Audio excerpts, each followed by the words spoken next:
La Inquisición cultural promovida por los neocuras y las neomonjas de nuestro tiempo lo hace de nuevo.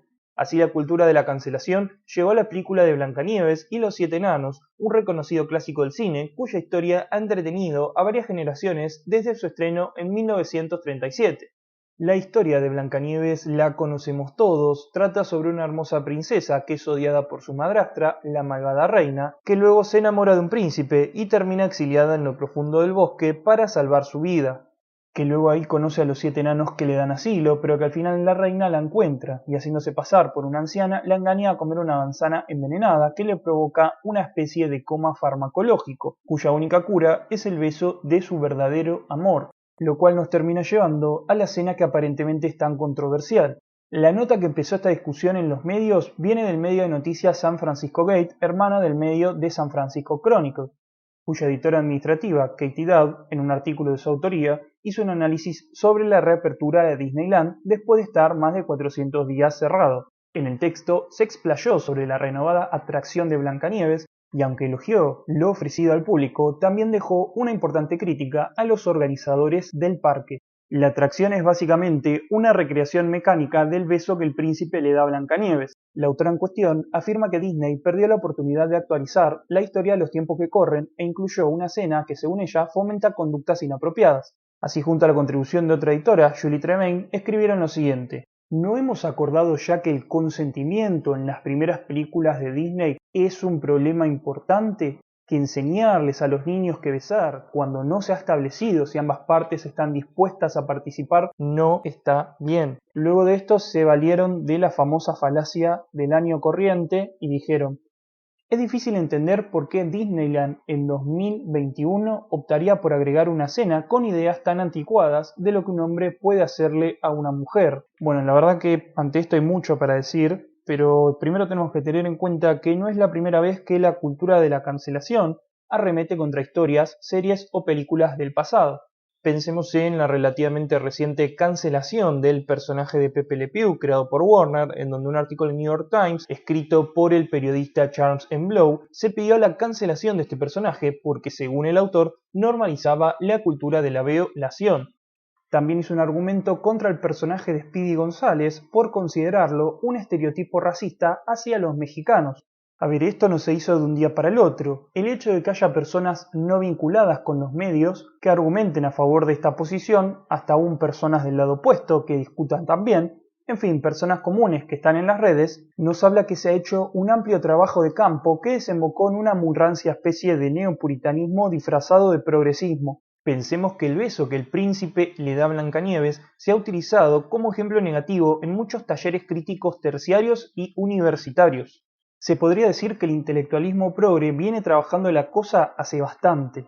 Los efectos de la Inquisición no solo están dirigidos a los que comulgan la ideología progre, sino que también van erosionando el sentido común. Entonces, si vos te sentás a discutir con alguien que apoya a la cultura de la cancelación y te pones a explicar que en realidad no es machista o no es lo que ellos dicen, etc., y si te pones a hablar y a justificar a través del contexto o lo que sea, argumentos similares, ya te adelanto que fuiste derrotado, porque estás discutiendo dentro de los límites que este movimiento progresista te impone. Déjenme explicarlo en más profundidad. Supónganse que yo analizo la conducta desde el derecho, en un primer punto excluyo la conducta que me interesa analizar, entonces digo algo así como: sin aparente acuerdo, tácito o explícito, el príncipe besa a Blancanieves mientras ella se encontraba en un profundo sueño. Entonces, si yo me quedo con este análisis solamente en esta línea de ideas, yo llego a la conclusión de que el príncipe la besó sin su consentimiento y parecería que hay una especie de abuso simple. Ahora, si yo tuviera que ser el abogado defensor del príncipe, con analizar la escena con sentido común, voy a decir esto: que lo que en realidad pasó es que Blancanieves se encontraba en un ataúd de cristal aparentemente fallecida, el príncipe la va a visitar para despedirse y le termina dando un beso de despedida, a lo que Blancanieves revive repentinamente. Entonces, analizándolo bajo la dogmática penal actual, básicamente no podría decirse nunca lo que los progresistas dicen, porque no hay conciencia de que el beso se trata de un acto impúdico, pero además ese beso le devolvió la vida.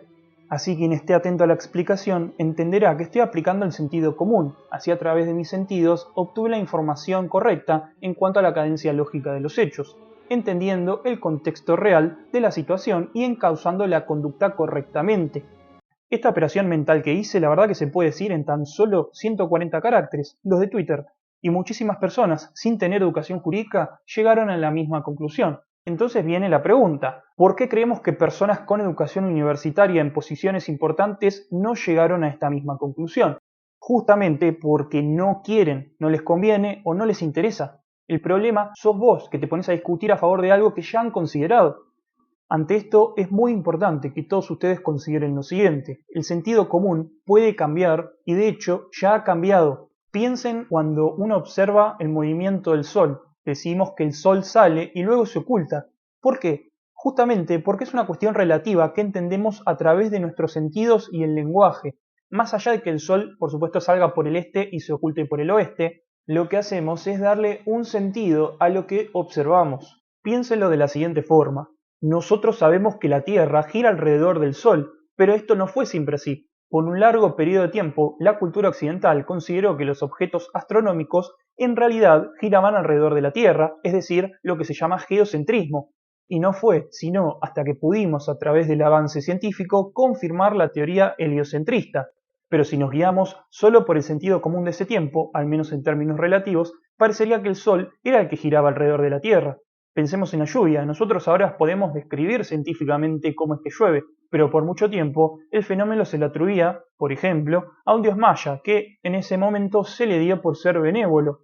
Y un grave error que se comete es tratar de entender al fenómeno de la cultura humana desde una perspectiva naturalista, es decir, una apelación falaz a la naturaleza. Por eso es que justamente se habla de guerra cultural, y vos la estás perdiendo porque pensás que hay una verdad objetiva aplicable al fenómeno de la cultura. Sin lugar a dudas existen elementos que nos determinan actuar dentro de ciertos umbrales, como las hormonas, el placer, el dolor, nuestra existencia natural, es decir, hasta cuánto vivimos, entre muchas otras. El fenómeno cultural no es algo predeterminado que está ahí para ser desentrañado, sino que es algo frágil y que funciona a base de reacciones. ¿Qué significa esto? Significa que vos tenés datos que representan una realidad cuantificable, pero la interpretación que haces a través de tu cerebro con tu cultura, es decir, el sentido que vos le das a esos datos, cómo los agrupás, el orden que les das, es una construcción.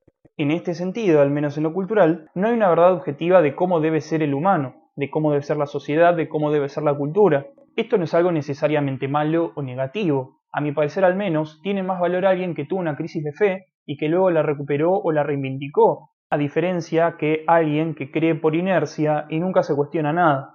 Con esto no digo, por ejemplo, que una religión se tenga que adaptar a los tiempos, sino que una religión falla porque no se sabe reivindicar, se basa en máximas dogmáticas que no puede resignificar ante el incesante progreso tecnológico.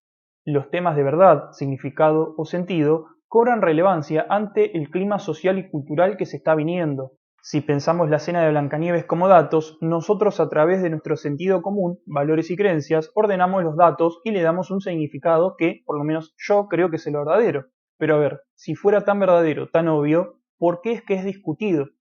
Justamente porque confundimos la forma que ordenamos los datos en una especie de verdad objetiva. Pero la otra persona, que tal vez comulgue con la cultura de la cancelación, mira la escena, o sea, tiene en cuenta los datos y a través de un nuevo sentido común, sus valores y creencias, los ordena y les da un sentido diferente al nuestro.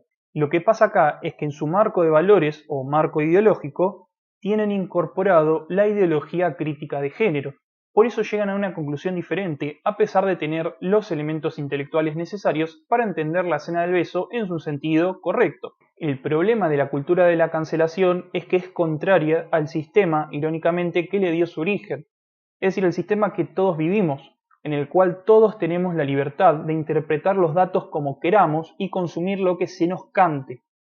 Justamente, como saben que los datos no se pueden cambiar, buscan unificar culturalmente la interpretación y sentido que nosotros le damos a la realidad. Es a fin de cuentas un proceso de ingeniería social. Lo que quieren es crear su propia norma cultural. De esta forma, vos no es que no vas a obtener la libertad de interpretar y elegir lo que querés ver, sino que no vas a poder siquiera procesar los datos que ingresan a través de tus sentidos de forma diferente a la que te impone la hegemonía que buscan lograr con esta inquisición cultural que están llevando a cabo. Por algo digo que no tiene sentido ponerse a discutir en el barro estos temas, porque todas las discusiones que a vos se te ocurran sobre la cena de Blancanieves, la Inquisición ya lo sabe, si nació del mismo mundo en que vivimos nosotros. ¿Saben qué va a pasar? Ustedes, por ejemplo, se ponen a discutir con alguien sobre este tema. Supongamos que le ganan. Bueno, esa persona, en ese momento que le ganaron, revirtió a un orden superior jerárquico de ideas, que es la apreciación negativa del amor romántico, que a su vez responde a una dogmática de las relaciones de poder entre los hombres y las mujeres. Entonces, la próxima vez que encuentren algo para censurar, van a bajar al barro, van a argumentar, te van a invitar a discutir y no van a cambiar de opinión. Y esto lo van a repetir una y otra vez, porque da clics, porque vende en los medios, y mientras pasa esto, los jóvenes en formación son captados por estos debates actuales.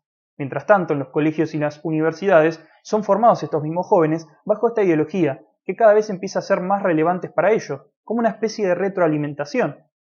Así en unas décadas, con la ayuda de las grandes empresas y el capital internacional, junto a un Estado servil, nadie podrá pensar por fuera de la nueva hegemonía cultural que se viene. Bienvenidos a la Guerra Cultural.